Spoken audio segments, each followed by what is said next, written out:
came to India, my son suggested that I should watch Durandar, and I did. And of course, that was one part of the narrative of that movie. And I'm, I guess, happy to fight against terrorism and look forward to the sequel on the 19th of March of the movie. Bharat जो है उसके बारे में हम हमेशा ये बात करते हैं कि प्रोपेगेंडा फिल्म्स बना रहा है आजकल बहुत ज्यादा. You know, they make these films without any hidden agenda. इसका कोई hidden agenda नहीं है. मतलब ये मुसलमानों के खिलाफ हैं, पाकिस्तान के खिलाफ हैं, and then you know we would use these songs in reels and we would make them even more popular. हाँ, तो नेहा आप कैसे, जब आपने ये ट्रेलर देखा भारत की ये फिल्म का, तो आप भी उछली होंगी. और बाकी कोई ऐसा कोई इंटरनेशनल बॉडी होती है जहां आप कंप्लेन कर सकें, शिकायत करें कि हमारे जो है हीरो को इन्होंने गलत तरीके से पोर्ट्रेट. मेरा खुद का दोस्त छोटा भाई जो है ना, इसी गंगवारी में मारा गया.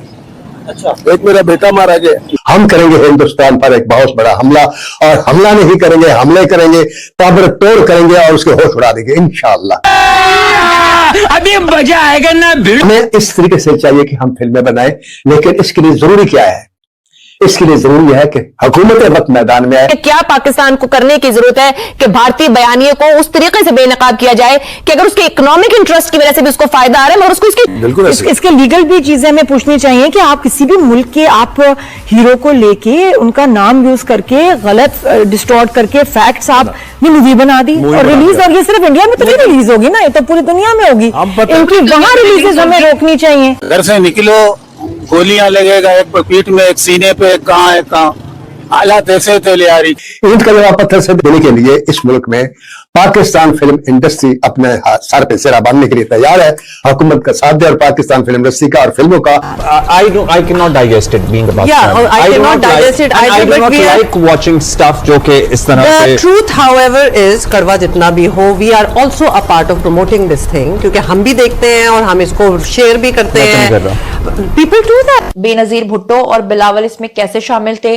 बेनजीर के सीन्स और शॉट्स को भी डाला है जनाब भारत ने अपनी फिल्म में. एक बात यह कि एक दूसरे को गोलियां मारते रहे, गलियों में फेंकते रहे, रिश्तेदार को नहीं छोड़ते थे, दोस्त को नहीं छोड़ते थे. ये फलाने का दोस्त है, मारो गोली, उसका लाश उठा के ले जाओ. कराची के लियारी के किरदारों की कहानियां जो है वो कैसे भारत पहुंची होंगी, ये एक बहुत बड़ा सवाल है. लेकिन ऑब्वियसली लोग तो मानेंगे जिन्होंने मानना है, लेकिन इसमें जो कुछ कैरेक्टर्स हैं उनकी फैमिलीज ने भी एतराफ किया कि बड़े अच्छे रोल्स दिए हैं, तो हम भी तो अपनी तरफ से उसको ओके कर ही रहे हैं कि नहीं कर रहे. तो ये हीरो उसमें दिखा किसको रहे हैं कि जी जो गैंग वाले लोग हैं वो भी विलन हैं, पुलिस वाले भी विलन है, तो इसमें हीरो किसको दिखा रहे हैं? एजेंसी के लोगों को दिखा रहे हैं. उसमें भी किरदार ने अर्जुन रामपाल वगैरह और ये सारे हैं उसमें, तो वो अपनी एजेंसी भी है उनकी, इंडियन एजेंसी, उसे हीरो दिखा रहे होंगे वो. 2 से 3 दिन के अंदर इस मूवी ने 500 करोड़ क्रॉस कर दिया है.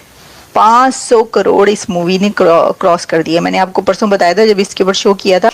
सरप्राइज इसलिए कि कभी कभी ऐसा होता है कि आपका दुश्मन आपको कुछ गंदे हकायक दिखाता है, आपसे मुताल्लिक आपको आईना दिखाता है, और मेरा ख्याल है इस फिल्म के अंदर थोड़ा बहुत ऐसा दिखाया गया है. खासतौर पर जो लश्कर तैयबा वाला सीन है, मैं एक पढ़ा लिखा आदमी हूँ, मैं एक रियलिटी बेस्ड आदमी हूँ, मैं झूठ नहीं बोलता.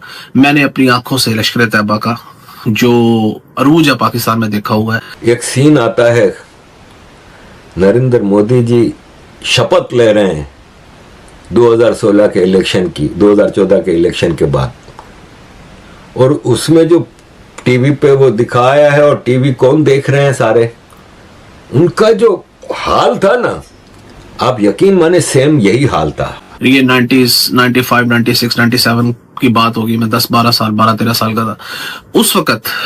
मैंने लश्कर तैयबा के जंगजुओं को मस्जिद के बाहर AK-47 को डिस्प्ले करते देखा है.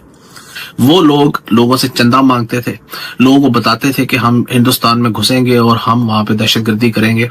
इनकी मैया मर गई थी, ये सोच भी नहीं सकते थे कि इतनी काया पलट जाएगी.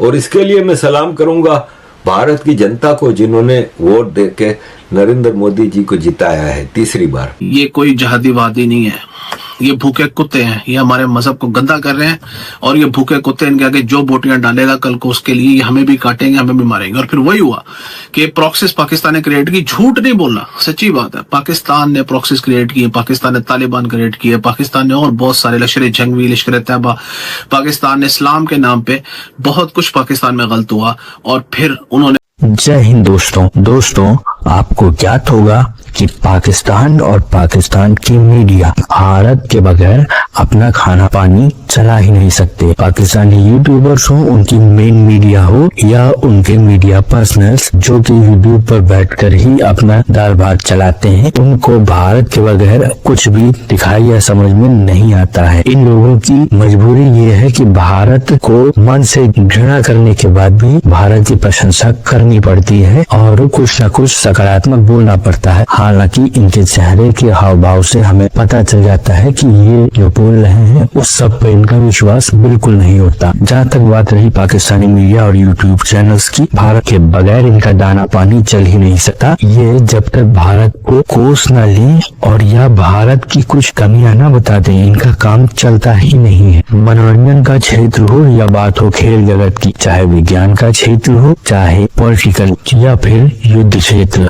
भारत से मुकाबला करना और अपने आप को किसी न किसी तरीके से भारत से बढ़कर दिखाना, लेकिन इस प्रयास में अपना ही पप्पू करवा लेना पाकिस्तानी मीडिया का प्रिय शगल रहा है। इसी के साथ साथ मित्रों, ये चाहे ना चाहे इनको ये मानना भी पड़ता है समय समय पर कि भारत श्रेष्ठ है और भारत आगे बढ़ रहा है, और यही बात है कि भारत की तारीफ के बगैर इनसे रहा भी नहीं जाता। पर क्या करें, मन में जो घृणा है वो छिपाए भी नहीं सकती। अगर आपको हमारा काम पसंद आता है मित्रों, तो इस वीडियो को लाइक जरूर कीजिएगा, साथ ही साथ शेयर करना न भूलें। और अगर आपको हमारा चैनल पसंद आता है मित्रों, तो हमारे चैनल को सब्सक्राइब जरूर करें, साथ ही बेल आइकन को दबा दें ताकि आपको आगे आने वाली वीडियोस का नोटिफिकेशन मिलता रहे। आपका बहुत बहुत धन्यवाद।